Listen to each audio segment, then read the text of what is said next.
Après un premier roman extrêmement remarqué, Nathan Hill revient avec Bien-être publié chez Gallimard, un roman qu'on attendait avec beaucoup d'impatience et qui nous a absolument pas déçus, bien au contraire.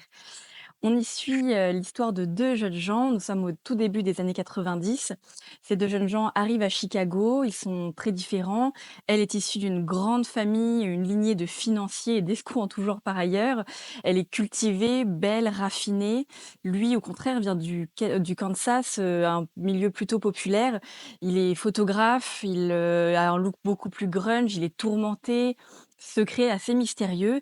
Ils habitent dans 2 appartements qui se font face avec un vis-à-vis, extraordinaire et les 2 s'observent, persuadés chacun que, il ne sera jamais à la hauteur de l'autre.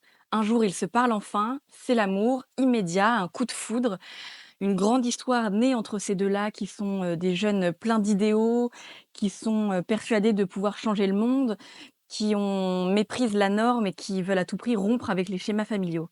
Seulement voilà, très rapidement, Nathan Hill nous emmène 20 ans plus tard, à notre époque, alors qu'ils sont toujours en couple et qu'évidemment tout a bien changé. Nathan Hill, c'est vraiment pour moi, un chirurgien.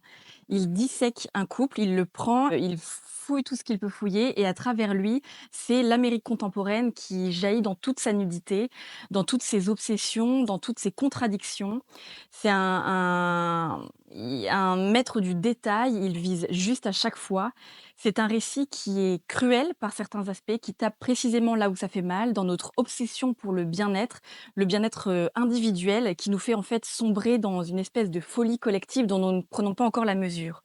Mais c'est aussi un texte et c'est ça ce qui est le plus beau, qui est d'une tendresse infinie également envers ses personnages, qui nous fait passer par toutes les émotions. Il y a à la fois de l'humour, il y a aussi des moments, de grande détresse où ça vise précisément juste là où on n'a pas très envie que ça vise et puis des moments où au contraire ça nous berce, ça nous entoure, ça nous câline. C'est un grand, grand, grand coup de cœur, pour toutes les personnes qui l'ont lu dans la librairie, pour moi évidemment. Un livre que j'ai absolument hâte de défendre à la rentrée, prochaine et maintenant je pense qu'on peut dire que Nathan Hill est devenu un auteur incontournable de la scène américaine et j'ai absolument hâte de voir le troisième.